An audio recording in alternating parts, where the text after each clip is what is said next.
Салем достар. Бүгін біз сендерге Лолита деп аталатын керемет фильмді қысқаша баяндап беретін боламыз. Фильм эмоциялық әсерге толы түсірілген. Сол себепті аяғына дейін көруді ұсынамыз. Ал біз бастадық.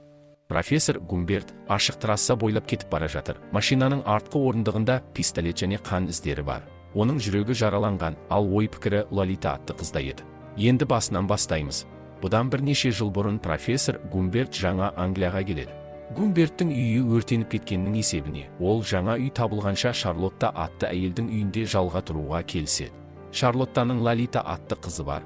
Дәл сол сәтте Гумберт Лолитаны бірінші рет көреді және ессіз ғашық болып қалады.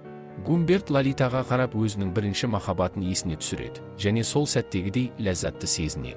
Басында Гумберт Шарлоттаның үйін жалға алуға келіспей тұрады, бірақ Лолитаны көрген соң ойын өзгертеді. Сол күннен бастап Гумберт блокнотқа өзінің Лолитаға деген ішкі сезімдерін жаза бастайды.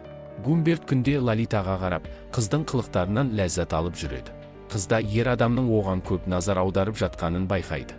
Гумберт қыздың қасында барынша бірге болғысы және әрқашанда жанынан тапылғысы келетін еді. Бірақ та Лолитаның анасы Шарлотта ер адамды ұнатып қалады. Әйел оған өзінің сезімдерін білдіреді. Сонымен қатар қызы Лолита жазғы демалысқа кетіп бара жатқаны туралы айтады. Бұл хабар ер адамның көңіл күйін қатты түсіріп жібереді. Гумберт қызды жолға шығарып жатқанда, қыз үйге кіріп, Гумбертті қатты құшақтап, сүйіп алады. Қыз кеткеннен кейін Гумберт қыздың шкафындағы киімдерді құшақтап, сағынғаннан іскейді. Күдердің бірінде Шарлотта ер адамға хат қалдырады. Хатта Шарлотта ер адамны қатты сүйіп қалғаны және де тұрмыс құруға ұсыныс жазылған еді. Егер Гумберт ұсынысты қабыл алмаса, үйден кету керек болады. Гумберт Лолитаға жақындау үшін ұсынысты қабыл алады және Шарлоттаға үйленеді. Бірақ та Гумберт әйеліне көп уақыт ажыратпайды. Керек болса төсекте махаббатпен айналысуға құштары жоқ еді. Күндердің бірінде Шарлотта күйеуінің шкафынан сезімдерін жазып жүрген блокнотын тауып алады. Гумберт үйге келген кезде әйелінің жылап отырғанын көреді. Шарлотта айғайлап, менің қызымды сүюге қандай дәтің барды, қандай жиіркенішті адамсың деп ұрсады және үйден кетуін талап етеді. Шарлотта қызына хат жазып почтаға салуға көшеге шығып кетеді. Сол кезде Гумбертке біреу звондап әйелі Шарлоттаның қайтыс болғаны жайлы айтады.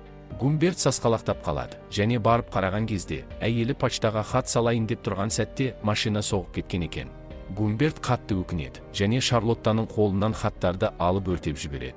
Арадан 1-2 апта өтті. Гумберт Лолитаны лагерден алып кету үшін жолға шығады. Ол лагерге барып қызды алады. Гумберт Лолитаға анасының өлгенін айтпайды. Оны жай ауырып қалды деп айтады. Гумберт қызды қонақ үйге алып келеді. Лолита қонақ үйді аралап жүріп бір ер адамны кездестіріп қалады. Бірақ ол ер адам Лолитаға деген жаман ойда еді. Ал Гумбертке қонақ үйде 2 адамдық орын қалмағанын айтады. Сол себепті Гумберт қызбен бір төсекте жатуына тура келеді. Содан кейін ол қызбен тамақтанады. Гумберт қызды бөлмеге кірітіп жалғыз өзін қалдырады және ұйықтау алдында кішкене жинақталып ал деп ескертіп, өзі далаға шығып кетеді. Гумберт қонақ үйге оралған кезде Лолита ұйықтап жатқан болады. Ер адам оның қасына жатып ұйықтайды. Таң атысымен Лолита Гумбертті құшақтап тисе бастайды.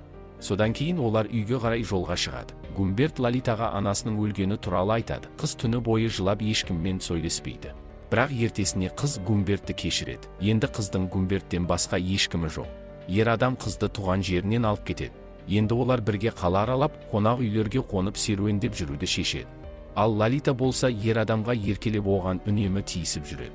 Сондай күндердің бірінде Гумберт өзін ұстап тұра алмайды. Ол қызды сүйіп жақындай бастайды. Ал Лолита да қарсылық танытпайды. Олар сол жердің өзінде махаббатпен айналысады. Солайша күндер жалғасады. Гумберт әлемдегі ең бақытты адам еді. Келесі көріністе Гумберт қызды мектепке оқуын жалғастыру үшін беріп жатқанын көреміз. Бір күні Лолитаның би кешіне қонақ үйде кездестірген Квелти атты ер адам келіп жиі күзетіп отырады.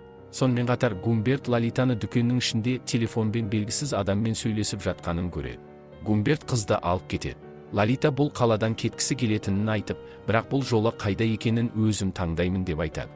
Жолда кетіп бара жатып Гумберт олардың артынан бейтаныс машинаң андып келе жатқанын көреді, бірақ Лолитаға бәрібір еді. Гумберт заправкаға тоқтаған кезде белгісіз ер адам Лолитамен сөйлесіп жатқанын байқайды. Гумберт жүгіріп шығады және қыздан ол кім деп сұрағанда, адасып қалған екен, әшейін жолды сұрады деп жауап береді. Олар қонақ үйлердің бірінде тоқтайды. Гумберт дүкенге шығып кетеді. Қайта оралған кезде қыздың киініп алғанын көріп, сен кіммен кездесіп жүрсің деп ұрса бастайды. Бірақ Лолита ешкіммен кездесіп жүрген жоқпын деп сендіреді. Бір күні Лолита қатты ауырып қалады. Гумберт қызды ауруханаға апаруға тура келеді. Ертесіне Гумбертке дәрігер звондап Лолитаның тәуір болғанын айтып, және оны атасы келіп алып кетті дейді. Бұны естіген Гумберт есін жоғалтады. Ол ауруханаға барып қызды беріп жіберген дәрігерді аямастан ұрып соғады. Гумберт есін жиып өзін қолға алады, және бұны жай қалдырмаймын деп Лолитаны іздеуді бастайды. Ер адам сүйіктісін іздеп барлық қонақ үйлерге кіріп тексеріп шығады. Дегенмен Гумберт ол адамды қанша тырысса да таппайды. Лолита оның өмірінен мәңгі кеткеніне көніккен Гумберт өзінің ескі жұмысына қайта оралады. Солайша арадан 3 жыл өтеді. Гумбертке Лолитадан хат келеді. Қыз оған тұрмысқа шыққанын және жақында балалы болуын, сонымен қатар ол Гумберттен көмек ретінде ақша да сұраған еді. Гумберт Лолитамен кездесу үшін дайындалып жатты. Ол Лолитаға барады. Қыз кедей бір қыстақта тұрады екен. Гумберт есікті қаққан кезде құшағында баласы бар. Біраз өзгерген Лолита есікті ашады. Гумберт оған қарап бұрынғы Лолитаны есіне түсіреді. Ер адам әлі де Лолитаға ессіз ғашық еді. Лолита күйеуін үйге шақырмақшы болады, бірақ Гумберт бас тартады. Себебі Гумберт іздеп жүрген адам ол емес еді. Лолита Гумбертке бар шындықты айтып береді.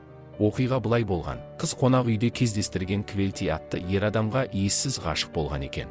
Дәл сол адам қызды аңдып артынан қалмаған. Лолита сол адаммен ауруханадан бірге қашып кеткен екен. Бірақ ол адамның ниеті арам болған. Ол қызды ұятсыз фильмдерге түсуіне мәжбүрлеген. Ал Лолита көнбеген соң оны далаға лақтырып кеткен екен. Содан кейін Лолита осы жігітті кездестіріп, онымен бақытты өмір сүріп жатқанын айтады. Гумберт қызға $4000 береді және бақытын тілейді. Ер адам кетер алдында Лолитаға, әлі де кеш емес, сыртта машина тұр, мен сені қандай болсаң да қабыл аламын деп соңғы үмітімен ұсыныс жасайды. Ты ненормальный. Бірақ Лолита жоқ деп жауап береді. Гумберт кетер алдында соңғы рет Лолитаға қарайды және көз алдына бірінші кездестірген Лолита көрінеді. Гумберт көзіне жас алады.